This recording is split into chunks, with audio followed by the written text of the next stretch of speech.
তুই যে একটা মেলা জায়গা আছে তোমার ঠাড়া থাকে আমাকে গান করতে অসুবিধা হচ্ছে না দেখা পাই না তো দূরত লাগাই আগাই আসো বসো আমার রাস্তা দরকার রাস্তা না আমার দরকার হয়েছে চলো ভাই হ্যাঁ একটা গান গেলা রাখেছা হ্যাঁ দিদি মোরে কপালে লেখা আল্লাহ দুঃখ দেখা দিল রে বিনোদা আরে মোটা গাতে গান করে ভাই মুখে পাপা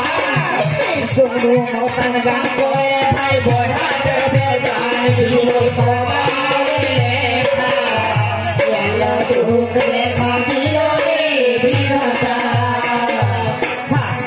কি কইলো কৃষ্ণপুরের মঙ্গলস্থান সত্যপুরের মঙ্গলস্থান।